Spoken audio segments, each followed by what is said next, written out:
साल का आगाज़ हो चुका है, जी पूरी दुनिया हैगी नवा साल मना रही है, पर जोड़े पंजाब के देश के किसान ने वो दिल्ली के ਸਿੰਘੂ बॉर्डर के उपर मौजूद ने, जिथे कि मैं खुद मौजूद हाँ।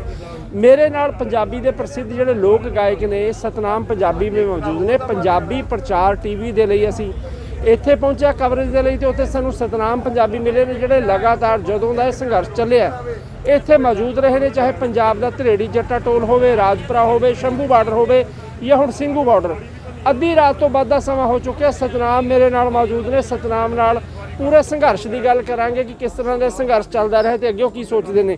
सतनाम तुसी हर संघर्ष के विच हिस्सा लिया, अज तुसी ਸਿੰਘੂ बार्डर भी पहुँच गए क्योंकि पहला भी तुसी आउंदे रहे हो, किस तरह का अज नवे साल के मौके महसूस कर रहे हो? देखो जी, नवा साल वैसे तो हर बंदा अपने परिवार के नाल अपने घरां दे विच कोई किते भी होवे ते वो अपने घर नूं याद करदा, घरां दे विच मनाउंदा।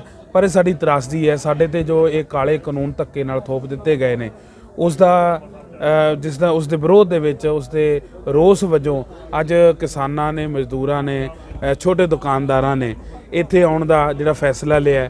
ते मैं कहांगा जिन्ने भी अज न्याय पसंद लोग ने ਜਿਹੜੇ पंजाबीयत ਨੂੰ प्यार करते हैं या फिर न्याय ਨੂੰ प्यार करते हैं, इंसाफ ਨੂੰ प्यार करते हैं, वो इस गल का विरोध ਜਿਹੜਾ ਜ਼ਾਹਰ ਕਰਨ ਦੇ ਲਈ ਆਏ ਨੇ कि ਜਦੋਂ ਸਾਨੂੰ ਕਾਨੂੰਨ ਚਾਹੀਦੇ ਹੀ ਨਹੀਂ ਤਾਂ ਧੱਕੇ ਨਾਲ ਸਾਨੂੰ ਕਿਉਂ ਥੋਪੇ ਜਾ ਰਹੇ ਨੇ। ਇਸ ਦੇ ਵਿਰੋਧ ਦੇ ਵਿੱਚ ਅਸੀਂ ਵੀ ਅੱਜ ਜਿਹੜਾ ਨਵਾਂ ਸਾਲ ਹੈ ਉਹ ਇਹਨਾਂ ਕਿਸਾਨ ਵੀਰਾਂ ਦੇ ਨਾਲ, ਸਾਡੀਆਂ ਮਾਵਾਂ ਦੇ ਨਾਲ, ਸਾਡੇ ਬਜ਼ੁਰਗਾਂ ਦੇ ਨਾਲ ਮਨਾਇਆ ਇੱਥੇ ਤੇ ਰੋਸ ਵਜੋਂ ਮਨਾਇਆ। ਕੱਲ ਇੱਥੇ ਨਗਰ ਕੀਰਤਨ ਵੀ ਹੋਏਗਾ ਜਿਹੜਾ ਕਿ ਇਸ ਸਾਰੇ ਧਰਨੇ ਦੇ ਵਿੱਚ ਸਿੰਘੂ ਬਾਰਡਰ ਦੇ ਜਿੰਨਾ ਵੀ ਧਰਨਾ ਲੱਗਿਆ 10-15 ਕਿਲੋਮੀਟਰ ਦੀ ਜੋ ਇੱਕ ਸ਼ਹਿਰ ਦਾ ਰੂਪ ਧਾਰਨ ਕਰ ਗਿਆ। ਟਰਾਲੀਆਂ, ਟਰੈਕਟਰ, ਟਰੱਕ, ਗੱਡੀਆਂ ਸਾਡੇ ਵੀਰਾਂ ਬਜ਼ੁਰਗਾਂ ਦੀਆਂ ਜਿਹੜੀਆਂ ਕਿ ਪੰਜਾਬ ਤੋਂ ਆਈਆਂ ਨੇ, ਦੇਸ਼ ਦੇ ਵੱਖ-ਵੱਖ ਹਿੱਸਿਆਂ ਤੋਂ ਆਈਆਂ ਨੇ, ਭਾਵੇਂ ਉਹ ਯੂਪੀ ਦੇ ਲੋਕ ਨੇ, ਬਿਹਾਰ ਦੇ ਲੋਕ ਨੇ, गुजरात के लोग ने या फिर मध्य प्रदेश के लोग ने, तमिलनाडु के लोग ने। हर मैं कहांगा कि हर धर्म का बंदा इत्थे तुहानूं मिल जाएगा। हुणी मैं वेख के आया कि नागपुर तो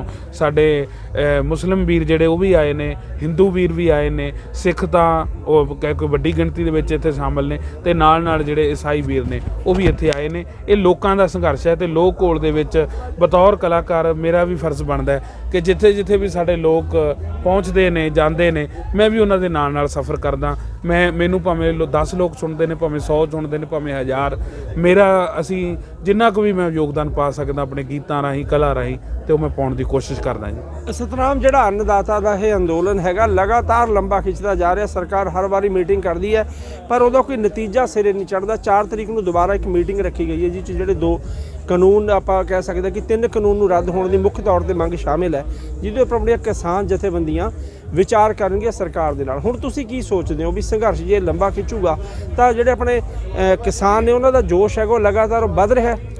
लोहड़ी आने वाली है क्योंकि लोहड़ी पंजाबियों का खास तौर पर मनाया जाने वाला त्यौहार है। मैं दसदा साडे दर्शकों को पता ही है। तो हुण इत्थे दे जिहड़े हालात ने, किसानां नाल साडी गल हुई सी, उन्होंने कहा कि असीं जे सरकार नहीं मने असीं लोहड़ी भी इत्थे मनावांगे ते अगली दिवाली भी इत्थे मनावांगे। तुसीं विच विचरदे रहंदे हो, की सोचदे हो? देखो जी, जिहड़ी दिवाली है, पहलां भी दिवाली भी जिहड़ी इस साल दी 2020 की गल कर रहा मैं, 2020 की दिवाली भी जिहड़ी काली दिवाली किसानां ने आपो अपने घरों तो बाहर रह के मनाई है। तो हुण ये नवां साल भी मनाया, छोटे साहिबजादियां दा ते वड्डे साहिबजादियां दा शहीदी दिवस जिहड़ा वो भी इत्थे ही मनाया ते नवां साल भी इत्थे ही मनाया। ते जिस तरह हुण उन्होंने कहा कि जे सरकार इस नूं लंबा खिੱਚਦੀ है तां असीं लोहड़ी का त्यौहार भी इत्थे मनावांगे, विसाखी का भी इत्थे मनावांगे। जदों तक साडीਆਂ ਇਹ ਜਿਹੜੀਆਂ ਮੰਗਾਂ 3 ਕਾਨੂੰਨ ਰੱਦ ਨਹੀਂ ਹੁੰਦੇ ਅਸੀਂ ਇੱਥੇ ਉਹਨਾਂ ਚਿਰ ਹਾਜ਼ਰ ਰਹਾਂਗੇ, ਵਿਰੋਧ ਜ਼ਾਹਰ ਕਰਦੇ ਰਹਾਂਗੇ। ਤੁਹਾਡਾ ਵਿਰੋਧ ਕਿਸ ਤਰ੍ਹਾਂ ਰਹੂਗਾ? तो एक कलाकार ਦੇ ਹੋਣ ਦੇ ਨਾਤੇ ਅਸੀਂ ਸਤਨਾਮ ਪੰਜਾਬੀ ਤੋਂ ਜਾਂ ਹੋਰ ਕਲਾਕਾਰਾਂ ਤੋਂ ਕੀ ਉਮੀਦ ਕਰਦੇ ਹਾਂ? ਦੇਖੋ ਜੀ, ਕਲਾਕਾਰਾਂ ਦਾ ਫਰਜ਼ ਬਣਦਾ ਹੈ ਕਿ ਆਪਣੇ ਲੋਕਾਂ ਦੀ ਗੱਲ ਕਰਨ। ਜਿਸ ਤਰ੍ਹਾਂ ਦੇ ਹੁਣ ਗੀਤ ਆ ਰਹੇ ਨੇ, ਮੈਂ ਦੇਖ ਰਿਹਾ ਮੇਰੇ ਜਿੰਨੇ ਵੀ ਸੀਨੀਅਰ ਕਲਾਕਾਰ ਨੇ, ਭਾਵੇਂ ਮੈਂ ਨਾਮ ਲਵਾਂਗਾ ਤਾਂ ਉਹਦੇ ਵਿੱਚ ਗੱਲ ਇਹੋ ਜਿਹੀ ਕੁਝ ਬੰਦਿਆਂ ਦਾ ਰਹਿ ਜਾਏਗਾ, ਲੰਮੀ ਫਰਿਸ਼ਤ ਹੈ ਉਹਦੇ ਵਿੱਚ। ਸੋ ਸਾਰਿਆਂ ਨੇ ਕਿਸਾਨੀ ਸੰਘਰਸ਼ ਦੇ ਹਮਾਇਤ ਦੇ ਗਾਣੇ ਗਾਏ ਨੇ। ਸੋ ਉਹਨਾਂ ਗਾਣਿਆਂ ਨੂੰ ਸੁਣ ਕੇ ਵੀ ਬਹੁਤ ਸਾਰੀ ਨੌਜਵਾਨੀ ਨੂੰ ਹਲੂਣਾ ਮਿਲਿਆ, ਇਸ ਸੰਘਰਸ਼ ਦੇ ਵਿੱਚ ਸ਼ਾਮਲ ਹੋਏ ਨੇ।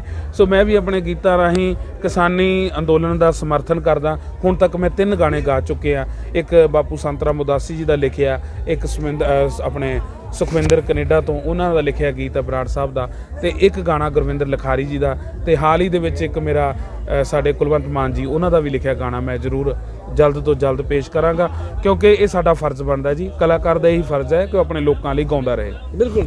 ਸੋ ਜਿਹੜੇ ਸਤਨਾਮ ਪੰਜਾਬੀ ਨੇ ਇੱਕ ਕਲਾਕਾਰ ਨੇ, ਉਹਨਾਂ ਨੇ ਸਾਫ਼ ਕਿਹਾ ਕਿ ਦੇਸ਼ ਦਾ ਕੋਈ ਵੀ ਨਾਗਰਿਕ ਹੈ, ਚਾਹੇ ਉਹ ਕਲਾਕਾਰ ਹੈ ਜਾਂ ਡਾਕਟਰ ਹੈ ਜਾਂ ਵਕੀਲ ਹੈ ਜਾਂ ਟੀਚਰ ਹੈ, ਉਹ ਇਸ ਸੰਘਰਸ਼ ਦੇ ਵਿੱਚ ਸ਼ਾਮਲ ਹੋਇਆ ਤੇ ਸਾਡਾ ਵੀ ਹੱਕ ਬਣਦਾ ਕਿ ਅਸੀਂ ਅੰਨਦਾਤਾ ਦੀ ਹਮਾਇਤ ਕਰਕੇ ਉਸ ਅੰਨਦਾਤਾ ਦੇ ਵੱਲੋਂ ਜਿਹੜੀ ਸਾਡੀ ਮਦਦ ਕੀਤੀ ਜਾਂਦੀ ਹੈ, ਜਿਹੜਾ ਟੁੱਕ ਹੈ, ਜਿਹੜੀ ਰੋਟੀ ਹੈ ਸਾਡੇ ਮੂੰਹ ਦੇ ਵਿੱਚ ਪੈਂਦੀ ਹੈ, ਉਹਦਾ ਫਰਜ਼ ਅਦਾ ਕਰੀਏ ਕਿ ਇਸ ਕਾਨੂੰਨ ਜਿਹੜੇ ਸਰਕਾਰ ਦੇ ਵੱਲੋਂ ਨਾਫਿਜ਼ ਕੀਤੇ ਗਏ ਨੇ ਉਹਦਾ ਵਿਰੋਧ ਕਰੀਏ ਤੇ ਉਹਨਾਂ ਨੂੰ ਰੱਦ ਕਰਾਉਣ ਤੱਕ ਇੱਥੇ ਹੀ ਡਟੇ ਰਹੀਏ।